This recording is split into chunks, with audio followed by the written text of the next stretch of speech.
Hi everyone, welcome to Introduction to Graph and Applications and our specialized supply chain session. Today's event has been brought to you by WeCloud Data and TigerGraph. First, I'd like to go over digital transformation in the supply chain, and then I'm going to hand it over to Dan to talk about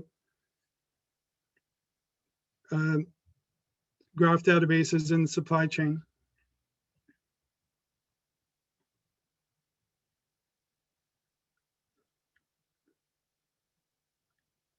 First of all, I would like to go over some events.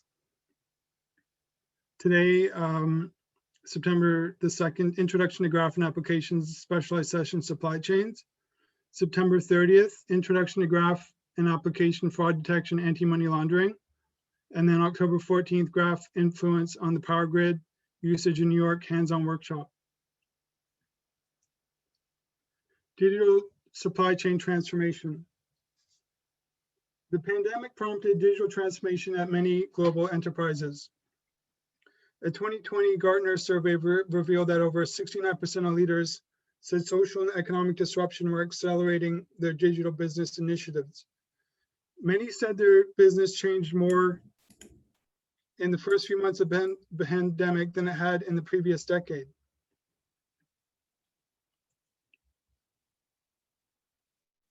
The push for digital has come from the inside out. Technology has helped internal teams to support customers and partners during lockdown.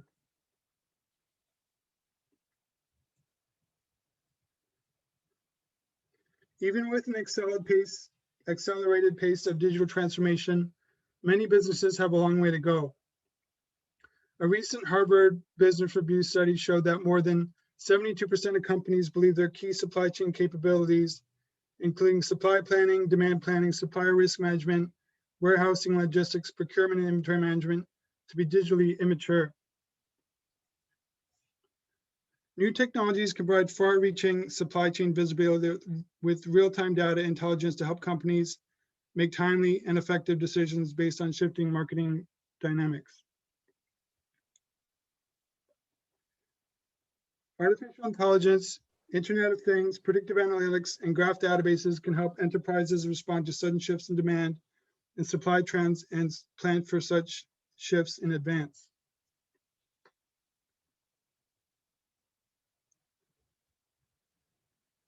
Businesses must prioritize their digital supply chain investments in three key areas: visibility, planning, and collaboration. They must look at upgrading or replacing their legacy enterprise resource planning and supply chain systems with next generation cloud-based supply chain platforms designed to support rapid innovation.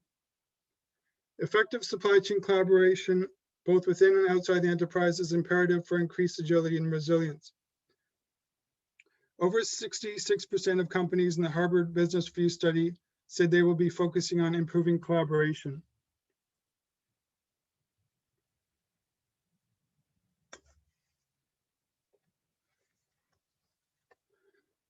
Disruptions like the pandemic are no longer rare, unpredictable black swan events.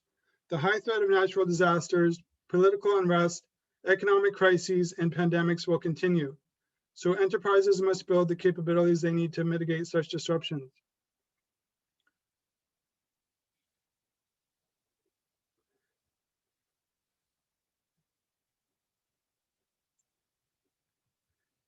Enterprises that have developed digital capabilities in advance of the pandemic were better able to handle the disruption with agility and resilience than those that hadn't. Now is the time for enterprises to assess their digital readiness and start investing or accelerating the investments in digital supply chain transformation. I'd now like to hand it over to Dan Barkus. Dan is a developer advocate at TigerGraph, currently focusing on building educational content. As a developer advocate, he's responsible for building out tools, demos, and learning how to help developers more easily use TigerGraph in their use cases. Dan has a background in IoT, VR, and healthcare, having worked at Optum in their R&D department. Outside of work, Dan can be found 3D printing things, programming microcontrollers, or racing drones. I'd like to hand it over to you, Dan. Great, thank you, Patrick. I'm just going ahead and share my screen here. So today we'll be taking a look at how Graph can help with these supply chain management problems. We will have a little bit of an interactive demo if you want to play along, so to speak. And if you want to do that, just go to tgcloud.io. This is our TigerGraph Cloud web portal where you can set up TigerGraph solutions and get things running. And we actually have, so we have a bunch of these, what we call starter kits. So they're pre-built graphs, pre-built solutions with all of the data in them, a bunch of sample queries and stuff. And we actually have one revolving around supply chain management. So I'll be showing some excerpts from that graph today. And if you would like to spin one up for yourself, like I said, it's entirely free. And you can do that just by going to tgcloud.io, create an account. And then you can click on the My Solutions button over here on the left side, create solution. And then these are all of our starter kits. And the one that we'll be looking at here is supply chain analysis down here at the bottom. Let me make this a little bit bigger so it's easier to read. So you can select that next. And you can set this up with a free tier instance. So you can leave everything default here if you want to set it up. And then just give it a meaningful name. The password by default is TigerGraph, all lowercase. I'm going to keep it that way. You can just use that to sign into your solution once we get there. And then your subdomain is just the URL that it will land at. So you can give it something like that. And then next we'll ask you to confirm, and you can click submit to go ahead and submit it. I've already got one set up, so I'm not going to go ahead and submit that, but it will take a couple minutes to spin up. That's the only reason I'm saying this now. Just so if you want to participate later on, go ahead, spin that up now. It'll do its thing while I'm giving the rest of the presentation. So if you'd like to follow along, feel free to do that. Otherwise, I'm just going to jump right into things a little bit. So a quick refresher, what is a graph database? So a graph database is just a way of linking together concepts via edges. So in a traditional database, you kind of have your rows and columns. And if you want to relate multiple different tables together, you have to write these complex join queries and all sorts of stuff in order to figure out how that one table relates to another table. With Graph, those joins are more or less pre-computed. We just call them edges. So for example, here we have a ordering type system where your order, you purchase a product. So purchased is your edge, that would be your join. So your order can connect to a product. So that way, if I wanted to say somewhere down the line, get an order and say what products were ordered, it's just a simple edge traversal to find any products that were ordered there.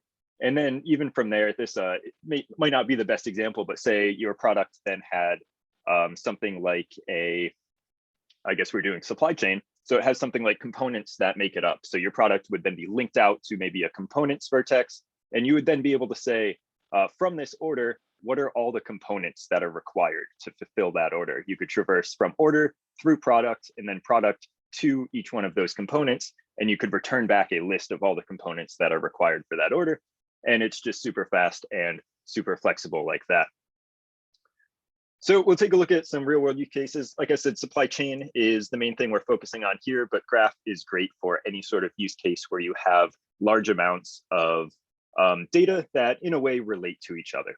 So supply chain, obviously you have products. Those products are made up of parts. People make those parts, suppliers make those parts. Those suppliers need raw materials in order to make those parts. So you can kind of see how all these things link together in a way that sort of makes sense in our minds, but might be tough to represent in a traditional relational structure. So with that in mind, let's hop straight into a customer success story. So here we have, here we're looking at some info about one of our customers, Jaguar Land Rover. So Jaguar Land Rover, as you can imagine, the pandemic happened and suddenly the supply chain for a lot of the parts that make up cars, a lot of the things changed. And when things like that happen, you need to be able to take a look at what it's going to affect down the line. So let me step back a bit. When something like a new car is coming out, there's a lot of research that's done beforehand as to what the market will look like for that car. You know, you need to figure out if it's actually going to sell, to figure out if it's worth even building. So there's this huge amount of market research multiple years in advance before any vehicle actually comes out. And that research gives some ideas of how many of these units are we going to sell, what's the target demographic, things like that. And that's important because when you're putting together your supply chain and you're ordering from manufacturers and you're having all of these custom parts made, custom parts are expensive, right? So a lot of the time there's complex tooling that's involved, things you need to, the manufacturer needs to create in order to produce these parts. And because of that, the manufacturer will usually say, here is a minimum part limit. If you order fewer than this number of parts, we are going to incur a penalty on you because we spent all this money to spin up this production line to create these things. If you don't end up needing them, then we're going to charge you for the things that you didn't need. So when you're doing that, so part of that forecasting is figuring out what is that number? How many of these do we actually need for how many we think we're going to sell? And then on the opposite side, if you end up selling more and you need more things than you told the supplier you need, then you're going to run into a supply chain shortage. And that impacts the amount of cars that you're going to be able to sell. If they're selling like hotcakes and suddenly you run out of them, well, then you've run into a whole other problem. So being able to sort of manage that relationship is really the core of where Graph comes in. Now, the problem in the real world with a lot of this is that that department that's forecasting how much a new car is going to sell and the department that's working with the supplier to design the tooling for the part, those are two completely different parts of the company. You know, they are working within their own systems, oftentimes different systems. You know, there's no reason for your marketing team to be looking at your, you know, your supplier documents and anything like that. There's no reason for those two areas to overlap. But when you take a look at the whole picture, there's a lot of necessity for those things to connect. So once again, Graph is all about connecting disparate data sources. And you can start to see now why Graph would prove a little bit of value here. So like I said, there's data that's spread across all these different departments, many different storage technologies. They may be a SQL table, you may have something in a Mongo table, you may have, you know, Tableau reports or something like that. So you need to find a way to bring all of these together and figure out how things work. Now, like I said before, those sales forecasts happen years in advance. So there's a lot of time to figure this stuff out. No problem. Well, not really. Things can change very rapidly, as we saw over the last 2 years now. So you need to be able to adapt on the fly, and having, you know, needing many months to adjust your supply chain and do this whole process is no longer something that is really an option. You're going to lose out on sales, you're going to fall behind. So you need to stay one step ahead of the game, and you need to make sure that this process is connected end to end. So what ended up happening with Jaguar Land Rover, we ended up taking 12 different data sources. Like I said, those are things that you see listed here.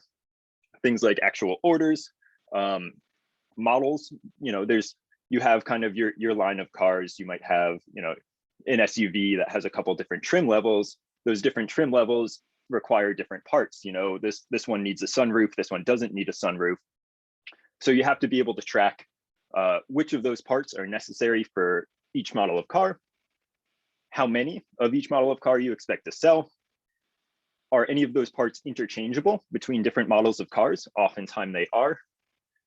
And so you can start to see how this becomes a very complex process, especially when a lot of those parts are made up of smaller parts, and those parts are made up of even smaller parts, things like screws and nuts and stuff like that. You have to keep track of every single bolt when you're building these things, even when you're looking at something as huge as a car. So you can imagine just the sheer amount of parts that go into something like this, and just the nightmare that it is, one, just keeping track of them, but now keeping track of every different supplier who can make those parts. And a lot of the time you have fallback suppliers too. So supplier A isn't able to meet your part demand. Without a fallback supplier, you're kind of out of luck there. You've no parts. So you'll often have other suppliers that you can turn to provide you with those parts. But when you're shopping around for suppliers, they may each have different prices that they quote you for those parts. So you need to be able to keep track of all of that and say, this supplier can give us 10,000 parts, but it's going to be at this price, whereas this supplier has a lower price, but they only have 8,000 parts. Are we able to go with supplier B and get that lower price, or are we going to run out of parts for what we're trying to build? Once again, just trying to paint the picture of here of just how extremely complex of a problem this is to look at from any sort of level.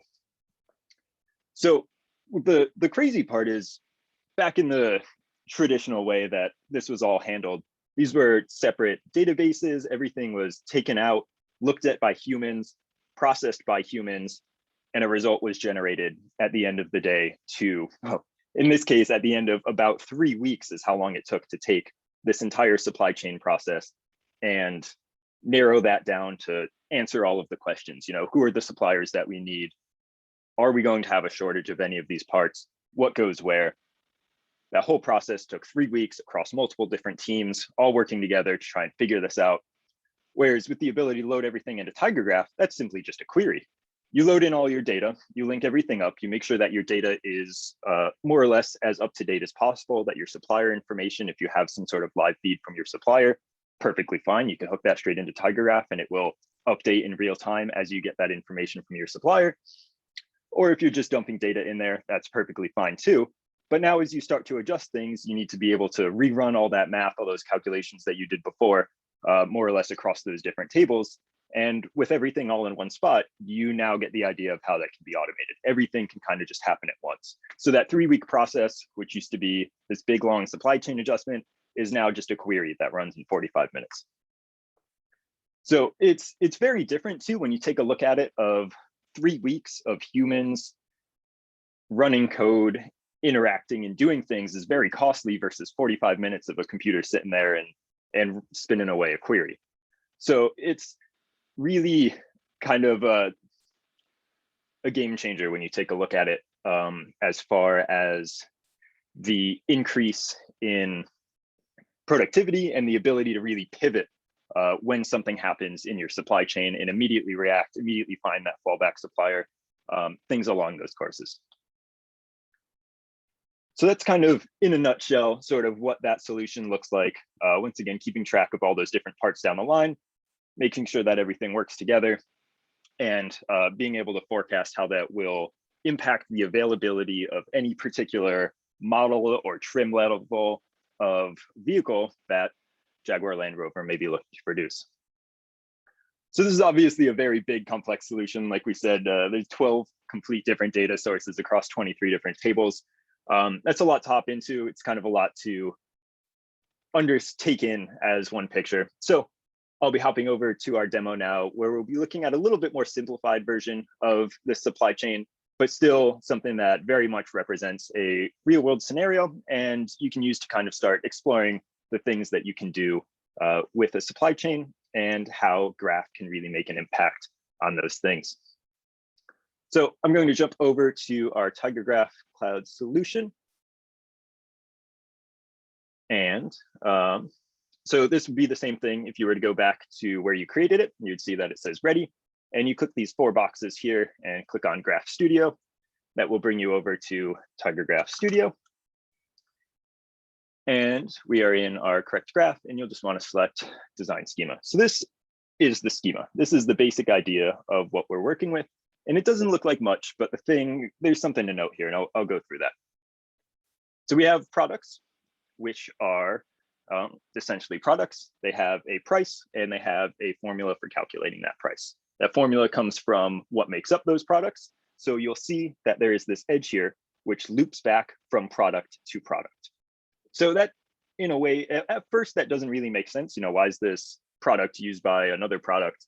But when you think about it in the graph sense, this is our schema. So a product might be, in this case, we're working with, I believe, with automobiles again. So you'll have something like a tire.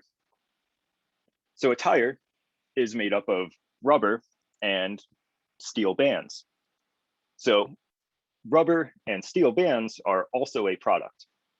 So those two products brought together form a tire. So those two products will link back to a tire. And then that tire might be part of a full wheel assembly. So that tire would then feed into another product called wheel assembly, which would take in a tire and a rim, for example.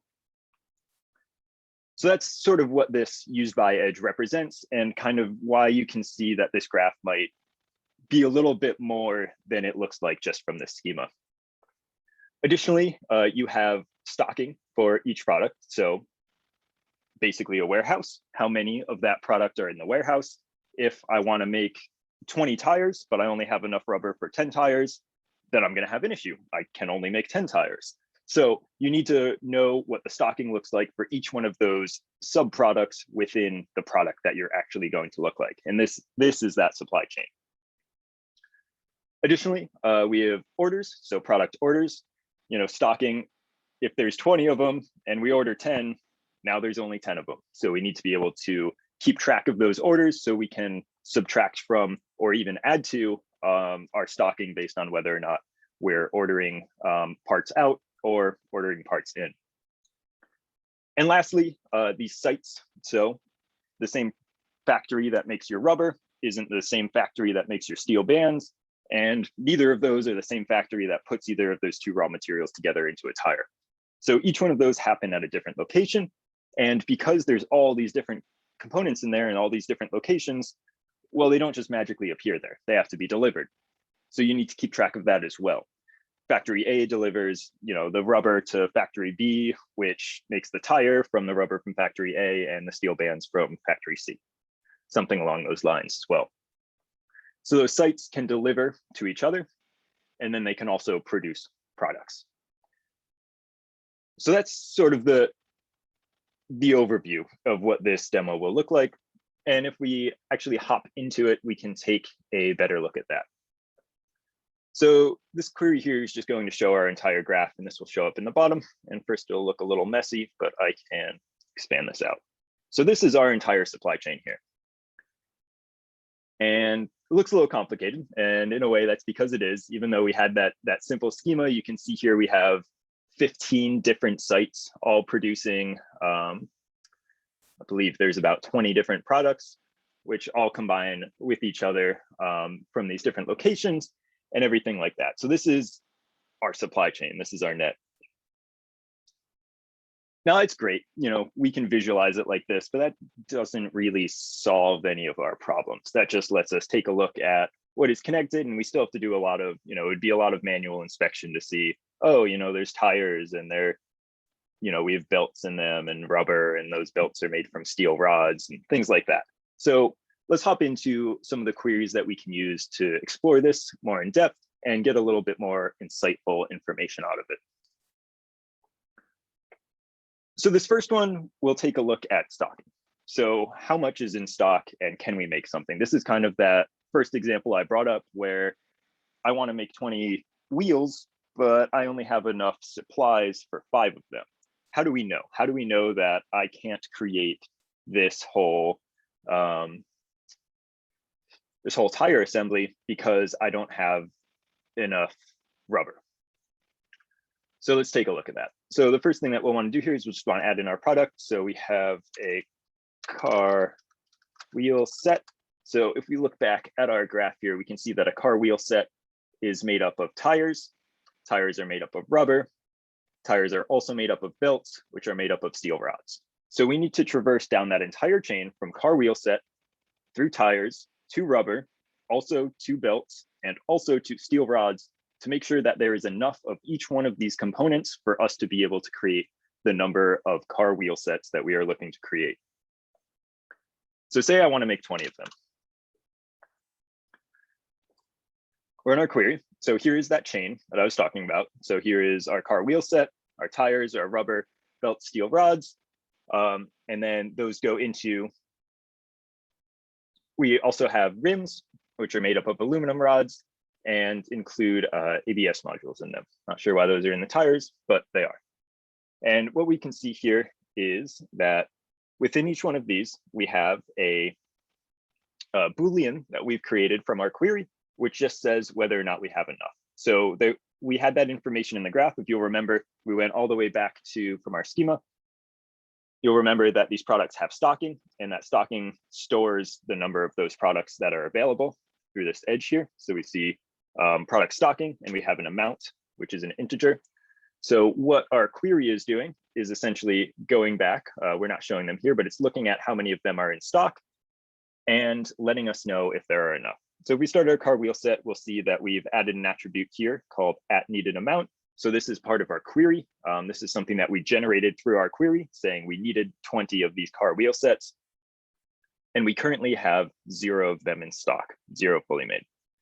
And if we go down to tires, we can see that we need 80 tires, which makes sense. We need 20 sets of 4 tires. So that's 80 total tires that we need. And then going down, we can look at the rubber. We need 8,000 quantities of rubber. But we can see that there's only 100 quantity of rubber in stock. So we do not have enough material to make these car wheel sets that we're looking for. Now, while we were looking at all of that in the, let me just run that again. While we were looking all that in the graph view, that's not really what you'd be looking at, you know, in the real world using this. You know, I'm not going to pull up my graph thing and hover over each node to take a look at it. So what we'll take a look at then is what it looks like, what you would actually get out of TigerGraph. So this would return itself as a JSON document where you could see all of this information. Once again, that was everything that we were kind of hovering over before. Here's our car wheel set. Here's the number that we need. And we can see that we do not have enough to be able to consume it, to create it. And we can go through each one of these. We can see that we do have enough of aluminum rods. And otherwise, we are kind of out of luck here if we're trying to create 20 tire sets. So let's drop that down to 2 and see how things change there. You can see that we still really out of materials here. Our supply chain is not looking very good, but maybe dropping that down to 1 or just doing a car wheel. I don't have car wheel as vertical. 1 second.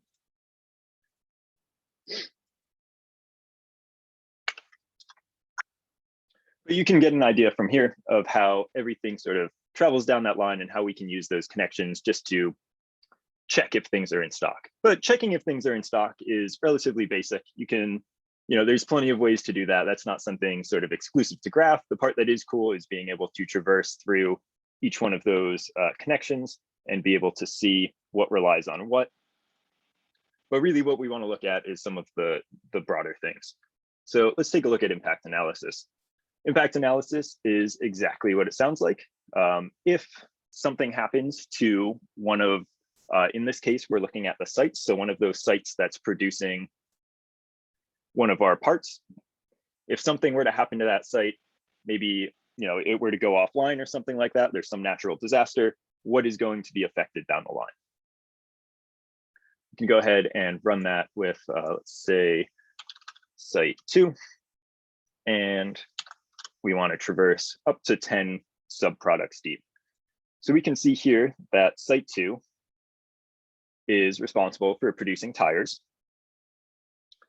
And that if something were to happen with site 2, then that would affect the production of truck wheel sets and car wheel sets because they both rely on tires. We can see here kind of this connection again, like I was talking about. Site 2 delivers those tires to site 1. So site 1 can produce the wheel sets, which require both tires and truck wheel rims. If we were to look at this with something like site 5, let's see what we get there. Site 5 is responsible for producing aluminum rods and steel rods. So these are kind of the core of our car's rims and the belts that make up those tires. So if something happens at site 5, we're really affecting a lot of things down the line. And we can see that here, that if we start running low on aluminum rods because site 5 is not able to deliver for whatever reason, that's going to affect these car rims, which are going to affect car wheel sets. And that's also going to propagate down here where we'll be affecting our truck wheel sets. So those are kind of our 2 final products that we're looking at. And we'll see that both of them will be impacted by some sort of issue at site 5. Now, something that might be less impactful is something like site 15, which is just responsible for producing those truck rims. And we can see here that just with that really only impacts the availability of those truck rims. Another thing we can look at is price prediction. So this is pretty important. If I have a bunch of components that make up a part, if the price of one of those components goes up, that's going to have to affect the end price of the final part that I'm putting out. So it's good to be able to know that, if suddenly, kind of like that example that I gave earlier, where you had those two suppliers, they had different quantities available and they had different prices. If you're switching between those two suppliers, how much is that going to impact the price of your final product that you're producing? So we can run this one here. We'll look at what happens if we increase the price of steel rods. And what if we make those? So right now, I believe those currently have a value of 0.1, just whatever unit of cost that is. So let's see what happens if we double it. And then we're going to explore up to 10 subproducts deep. And I don't want to update the actual price within the graph. I could if I wanted to, but I'm just exploring here. So I want to see what that would look like. So here again is kind of that graph output of everything connected to steel rods. So here's steel rods, and there's everything out that would be connected by it. And by looking at this, we can see that the initial price of steel rods was 0.1, and the new price is 0.2. And we can see that belts now, they had their price has been updated as well. Tires are now much more expensive due to the increased price of those steel rods. And the same with truck rims and everything else that uses those steel rods. So we could take a look at something like this if we wanted to say rubber, and we wanted to make that something ridiculous like 5. We could then see that, oh, the old price was 10. So we halved the price, and we can see that tires are now less expensive and all the way propagating up. That's really all it affects, because the tires are the only ones that directly use rubber. There's nothing else branching off of here. But because all of these other things do use tires, their prices have been updated as well.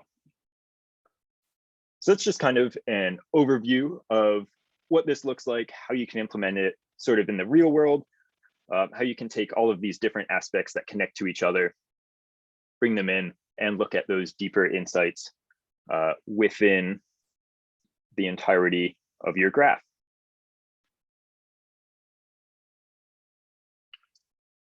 So that's just kind of the broad overview. As you can see, supply chains are very complicated, as I'm sure you know. And if not, then I'm sure you've kind of gotten a taste of that just from this presentation of there's so much more that goes into even creating the simplest things, all these different materials and components and suppliers. And it's really a wonder that a lot of this stuff does get done in the way that it does. But you can see clearly the advantages that can be brought forth by connecting all of this information to each other in a graph-based way. Additionally, there are things you can do as well. I don't have any queries for them here, but you could easily do something like you could tie in forecasting data with this. What are the current market trends? What is happening with that? And you could look at sales of previous models of cars. You could even take in something like prior production impacts that have happened. How likely is it that a certain site will go down? And you can use these queries to sort of build off of just that base information to feed this information into something like a machine learning model, where you could try to potentially predict the quantity that will be available to you if you have the supply chain data and your supplier, there is a shortage of iron ore. How is that going to affect our ability to produce steel and things like that down the line? So there's definitely a lot of availability here to take this data, look at it in this connected form, infer from those connections how everything relates to each other, and then be able to export that in a way where you could feed it into a machine learning model or something, some sort of other prediction scenario that would allow you to be able to generate those deeper insights, even deeper than what you can just do with these graph insights. So that is really kind of the core of it. and I'll gladly answer any questions that anyone has about this demo, about any other ways that you can sort of use Graph in a supply chain management use case, and maybe even if you have any questions about sort of some of the other use cases of Graph, or if you have anything you want to know about how to sort of start bringing in all these sources of disparate data and combining them into something that can eventually then be put together as a graph. Let me see.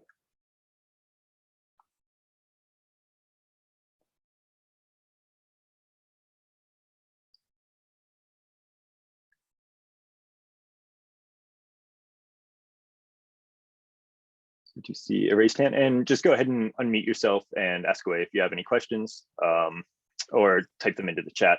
I'm monitoring both, so I'm happy to answer things however you want.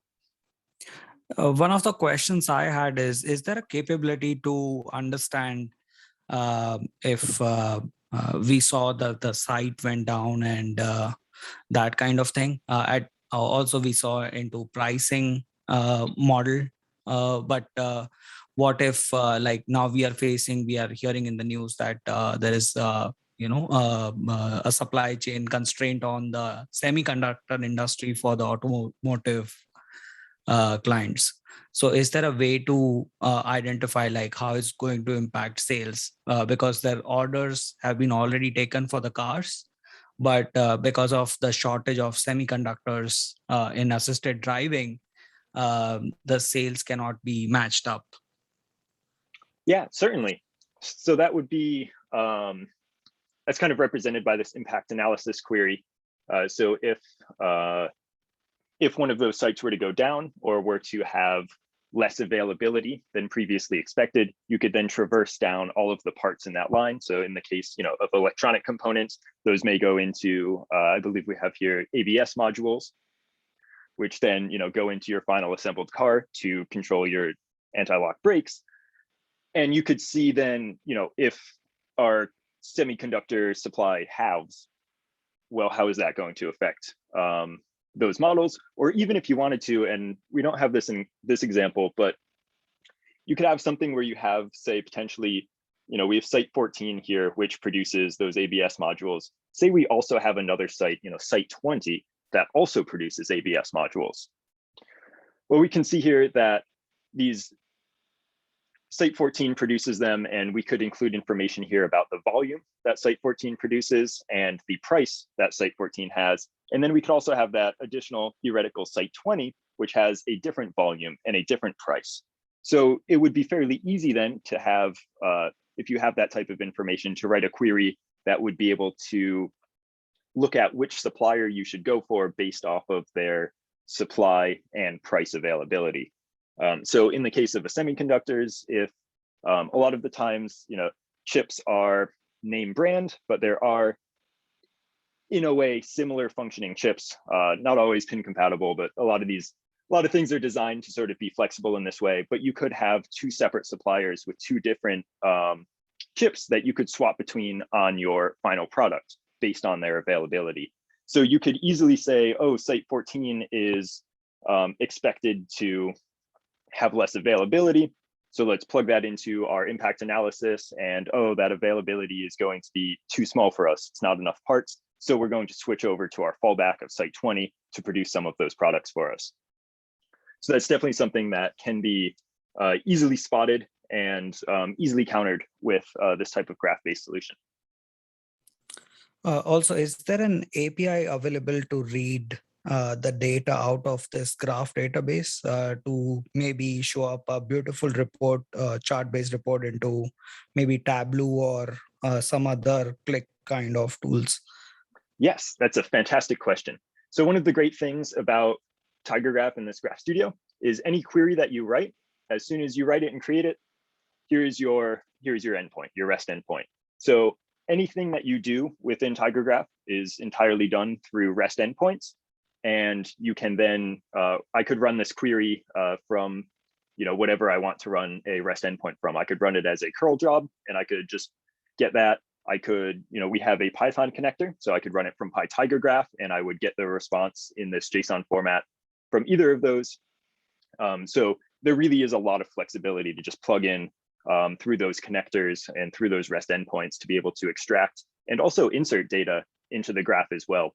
Anything that you saw me clicking around with through this interface, as far as even creating or modifying the schema, creating these loading jobs. So these are kind of our source data files, and attaching them to the schema where they affect. All of that can be done entirely through code. You never even have to look at or touch this Graph Studio interface if you don't want to. So it's really powerful that you can use those tools from outside of just this interface, and you could write essentially a 100% code way to spin up a graph, write your queries, and get your data out of the graph like that.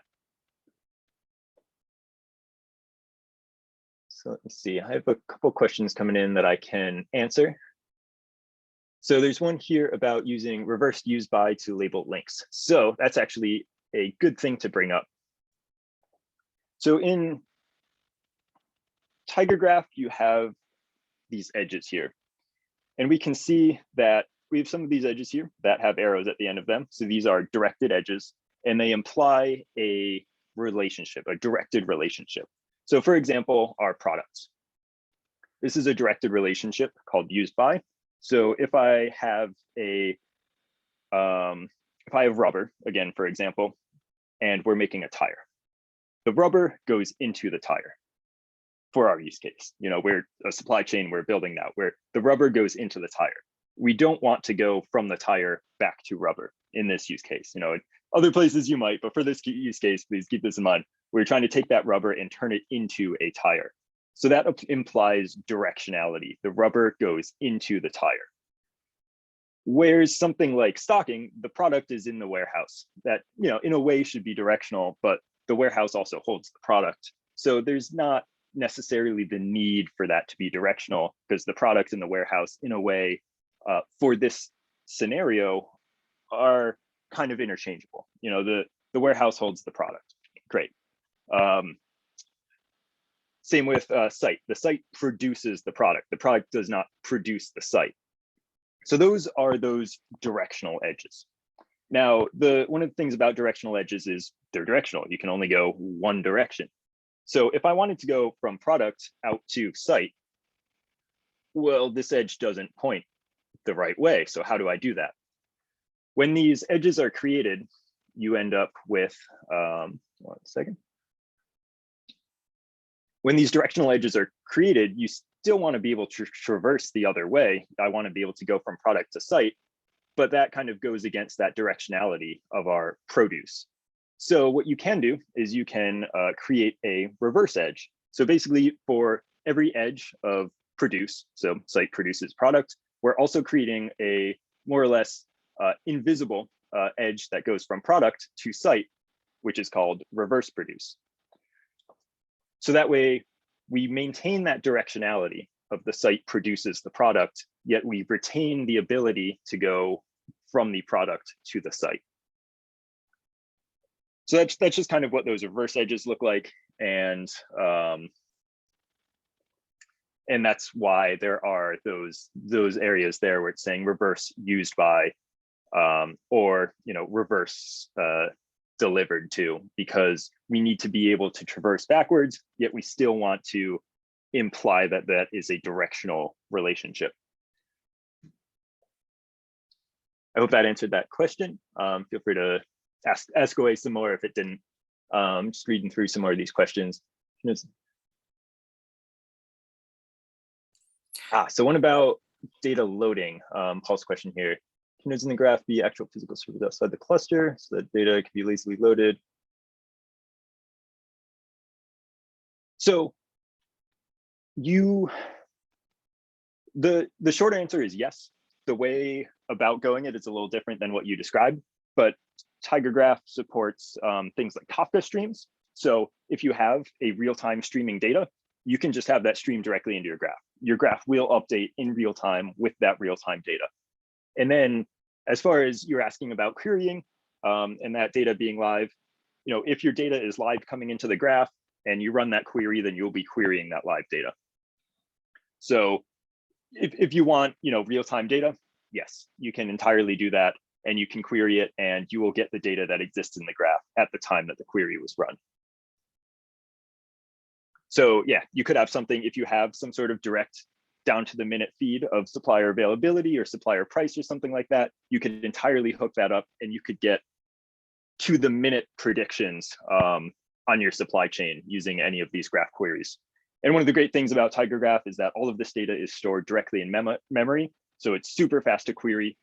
So even something like a huge graph, this one is really an example. It's not a very big graph. We only have 36 total vertices in here and 90 edges, but I've worked on graphs with hundreds of millions of vertices and edges, and you still have that same instant performance more or less when running these queries, just due to the way that all of that's stored. And even from there, the query optimizations and things like that as well.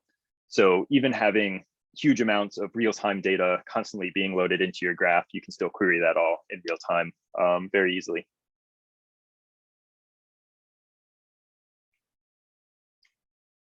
Multi-link relationships. So what do you mean by multi-link relationships? You could specify that a little bit.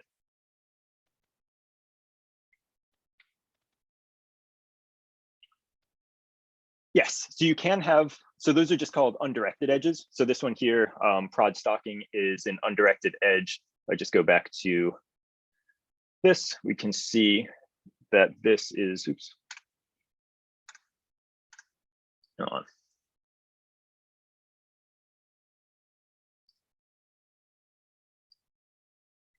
You can see that this is not a directed edge, and therefore we could traverse this in either direction. We don't need our reverse used by or our reverse produce. We could just say prod stocking and we could go in either direction with that edge. So you could entirely, if you don't want to worry about the implications of having to worry about those reverse edges, you could create a graph that is non-directed. You could use those non-directional things there. You're just going to, it's not as implicit what the graph means from those edges if you just have a bunch of undirected edges. Can we have a sample available? So the sample is available and for free. So you might have missed the beginning, but if you go to tgcloud.io, that is our cloud provider, and create an account, it's entirely free. And we offer you up to one free solution that you can have running at a time. And we also have a bunch of demo kits. So if you go into create solution, here you can see all of our starter kits. The one that we used for the demo here is the supply chain analysis one, but you can take a look at this, and if there's anything you want to try out, just click on it and then go ahead and spin up a free tier graph instance with that, and it will have all of the information, all of the queries in it. The only thing that you will have to do before you hop in is just go to the load data tab and click the play button, and that will just load in your data for you. By default, they just don't have the data loaded. The data is there, it's just not loaded into the graph. So you will just need to run that loading once, only ever once, just to put that data directly in the graph, and then you'll be able to run all of the queries and explore around the graph, just like I've been doing this whole demo. Is there a possibility to have this database as in not in the cloud, like? Yes. So we do offer TigerGraph on-prem. Let me see if I can find our link for that. But you can just download I believe we offer a Docker container or a few other ways of doing that. Just click start for free up here. And then there's our cloud and there's our on-prem. So you can just grab a enterprise version. We'll send you a license key for you to try out. And you can just install that however you want on your on-prem machines. Okay, and is there a DR capability on the on-prem? Sorry, what was that? Is there a DR disaster recovery capability included on the on-prem version? Yes, so we do support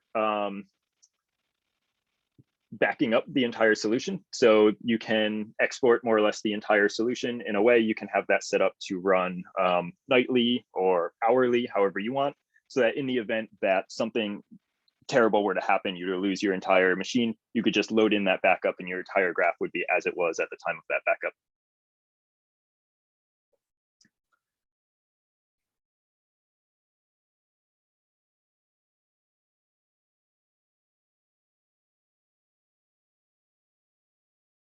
Yeah, so any more questions or any that I missed going through this, or any that I did not fully answer? Happy to answer those.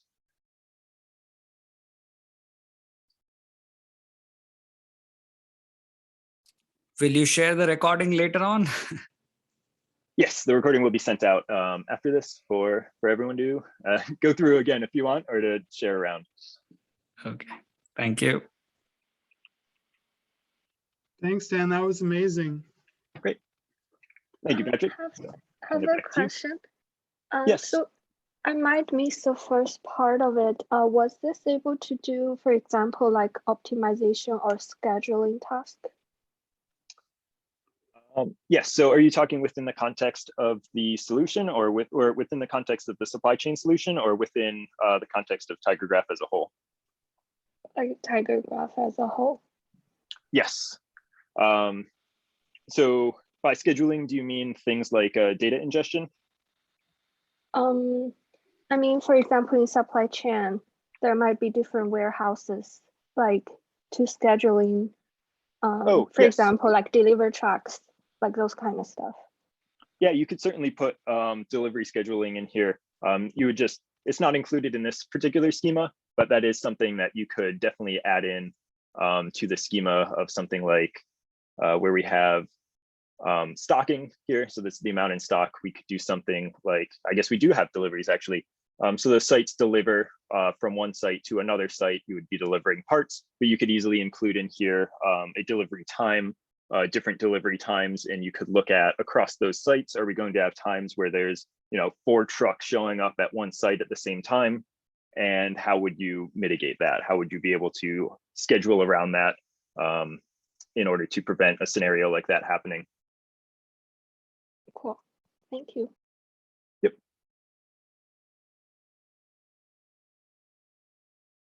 Do we have keyboard navigation for graphs, disable accessibility? We have been working on improving the accessibility of the site. I can get back to you. I do not know off the top of my head how much is supported directly by this actual graph interface here. But the majority of the forms or tabs and everything here are accessible by those web accessibility standards. Could scheduled deliveries trigger updates to stock? Certainly. So all of this data, everything that's in here, while I did load this in one time, there is no reason that any of your data has to be one time. Everything could be hooked up to, if you wanted real-time Kafka feeds, if you wanted an Amazon S3 bucket, if you wanted, it could be CSV files that are picked up by a cron job that load in nightly. So there's all of that flexibility there. We're constantly building out new connectors to allow you different ways to connect to TigerGraph and get data in and out of it. And if you can check those out through our developers.tigergraph.com. You can head over to our ecosystem page and you can see a list of all of the things that we've built out. You can filter it by connectors. So here are a bunch of the different connectors that we have. Tableau connector, I know someone had asked about dashboarding and stuff earlier. So we have a bunch of those. And if you see anything, or if you have a service or something that you're using and you don't see a connector for us, hit us up. We have plenty of different ways. We have community.tigergraph.com is our community forums where you can ask questions, get help with your queries, just ask us stuff about that.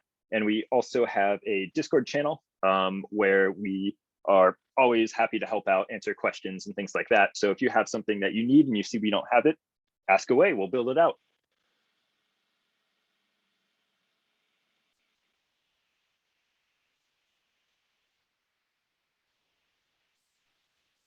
So yeah, barring any more questions, it looks like we are approaching the end of time, and I will head to extend the question.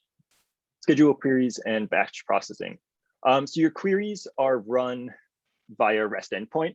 So running the query, scheduling the query to run directly within TigerGraph, not necessarily, but you could just have a cron job or a separate application which just calls that REST endpoint to run that query for you, whatever would be working off of the results of that query. And batch processing, do you mean like batch loading? Because we do support the ability to load in batches as well.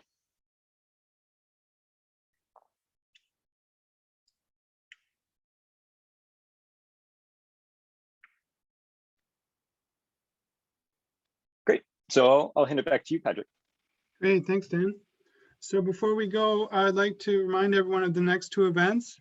The next one is September 30th, Introduction to Graph and Application, Fraud Detection and Anti-Money Laundering. And then the next one is October 14th, Graph's Influence on the Power Grid, Usage in New York, Hands-On Workshop. I'd like to thank everyone for attending today. I'd like to thank Dan, TigerGraph, and WeCloud Data. And I look forward to seeing you guys next time. Thank you.